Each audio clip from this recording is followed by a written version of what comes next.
వాళ్ళు రిటైర్ అయిన పరిశీలనకినా గత ప్రభుత్వము 10 సంవత్సరాల్లో 1100 మంది రిటైర్ ఉద్యోగులతో కొనసాగింపుపై అసలు అధికారంలో ఉన్నోళ్లకు ఏది చలామణి చేయకుండా వాళ్ళ అధికారాన్ని కొనసాగిస్తూ 1100 మంది వాళ్ళ ఇష్టం వచ్చిన అనుకూలంగా వాళ్ళు నిర్ణయం తీసుకొని వాళ్ళ సమస్యలు ఏది చెప్పకుండా ఏ రోజు కూడా సీఎం దగ్గరికి వాళ్ళ సాధక బాధలు చెప్పుకోకుండా వాళ్ళ నిర్ణయాన్ని మొత్తం వాళ్ళే నిర్ణయించుకొని అధ్యక్షులుగా కేసీఆర్ కుటుంబ సభ్యులే వివరించి మమ్మలను దరిదాపులోకిన రాకుండా మాకు పనిష్మెంట్ కింద 10 సంవత్సరాలు గత ప్రభుత్వం చేసింది.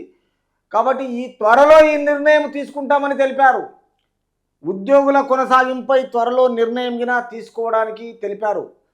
మిత్రులారా, ఒక్కసారి చూడండి, గత ప్రభుత్వంలో ప్రభుత్వ ఉద్యోగులను గిన వాళ్ళ కుటుంబం మనుషులే ఉండడము, 11 మంది రిటైర్ పర్సన్లను పెట్టుకోవడము, తర్వాత ఏ ఒక్క రోజన్నా ఎవరికైనా అవకాశం ఇచ్చిందా అంటే ప్రగతి భవన్లా లేదు, పోనీ ఫామ్ హౌస్లా లేదు. తర్వాత మరి ఎందుకు ఏం చేసిర్రు వీళ్ళు నాకు అర్థమైతలేదు. ప్రభుత్వము సోదరులారా ఒక్కసారి వినండి, తెలంగాణ రాష్ట్ర ప్రజలందరికీ, తెలంగాణ రాష్ట్ర బిడ్డలంతా ఆలోచన చేయండి ఒక్కసారి.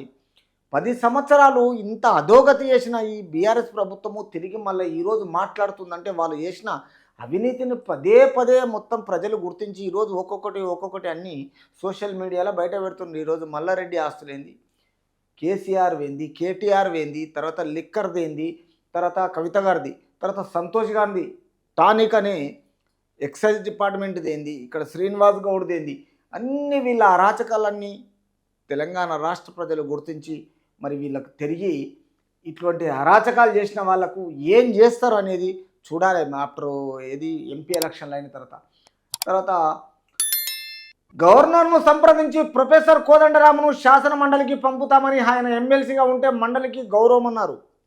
గవర్నర్తో ఆలోచన చేసి సంప్రదించి ప్రొఫెసర్ కోదండరామును శాసన మండలికి పంపడానికి ఆయన ఎమ్మెల్సీగా ఉంటే మండలికి గౌరవం అని రాష్ట్ర ముఖ్యమంత్రి అండ్ ఎంప్లాయీస్ ద్వారా చెప్పడం జరిగింది.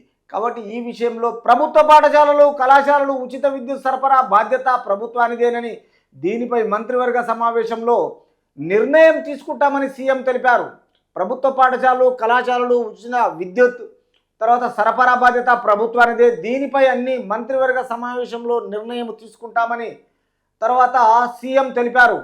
సమస్యల పరిష్కారంలో ఉద్యోగుల తరపున ప్రాతినిధ్యం ఉండాలన్నారు. కోదండరామ్ గారు రేపు గవర్నర్తో మాట్లాడి ఈ ప్రాతినిధ్యం అంటే ప్రభుత్వ పాఠశాలలు, కళాశాలలు, విద్యుత్ అన్నిటికీ ప్రభుత్వానిదే బాధ్యత అనేసి తర్వాత ఈ నిర్ణయం తీసుకుంటామని సీఎం తెలిపారు.